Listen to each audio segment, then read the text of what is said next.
Let's talk about something incredibly important, but also very sensitive. What does it really mean to care for someone when a cure is no longer possible? Today, we're going to explore a compassionate approach to the end of life, often called a manner of allowing death. This is a question that really gets to the heart of our humanity, doesn't it? When medicine has done all it can, when it's reached its absolute limits, how do we shift our entire focus from curing to caring? What does that even look like in life's final chapter?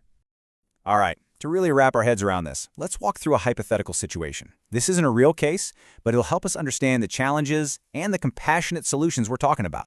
So, picture this. A 95-year-old person, someone who's lived a long, full life.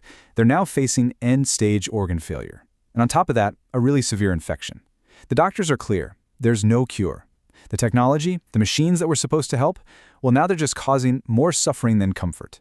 And the family? They're caught in this unbelievably tough spot. How do they honor their loved one? How do they let go with love, without it feeling like they're the ones making it happen? And that right there is the core challenge.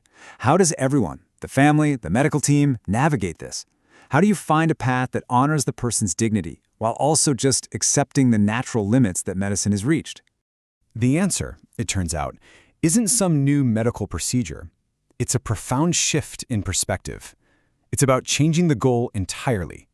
Instead of trying to win a battle that simply can't be won, the focus becomes all about making those final steps as peaceful and as comfortable as they can possibly be. This is such a critical distinction to make. On one hand, you have killing, which is a direct, active choice to end a life. But allowing death? That's something else entirely. It's about stepping back. It's a humble acceptance that treatment has become pointless or just too hard on the person.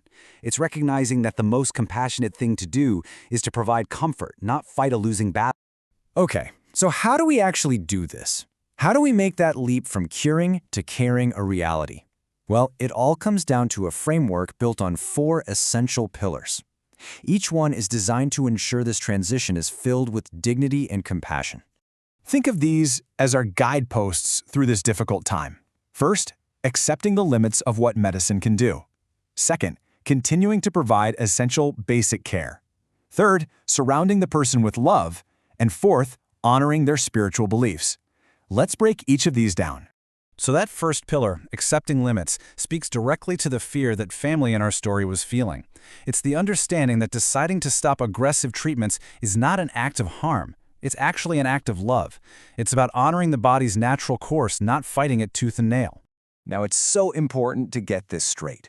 Accepting limits on aggressive treatment does not mean we stop caring. Not at all. In fact, it's the total opposite. This second pillar, continuing basic care, is all about the importance of comfort, managing pain, ensuring they're clean, providing nourishment if they can receive it. These aren't just optional medical procedures, they are fundamental, non-negotiable requirements of human dignity. The third pillar reminds us of something so fundamental.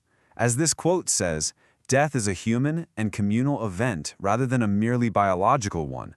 It's not just a body shutting down, it's a person's life drawing to a close. This means creating a space filled with love and human connection, where they're surrounded by the people who matter most. It's about caring for the spirit just as much as the body. And that brings us to our 4th and final pillar, spiritual respect. A person's beliefs are such a core part of who they are, so it's on the caregivers to actually ask about religious preferences.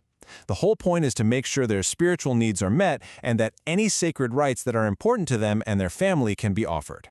So when you put it all together, when you embrace these 4 pillars of accepting limits, providing basic care, surrounding with love, and honoring beliefs, you completely transform the experience. It stops being a medical defeat, and it becomes a shared human journey, a communal transition. And if there's one thing to take away from all of this, it's this. Shifting from curing to caring isn't about giving up. It's about giving comfort. It's about honoring a life that was lived by making sure its final chapter is filled with peace, with dignity, and with love. You could say it's the ultimate act of respect. So, I'll leave you with a question to think about.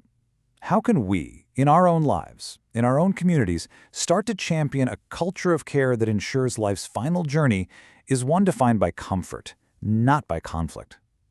Thank you for taking the time to explore this with me.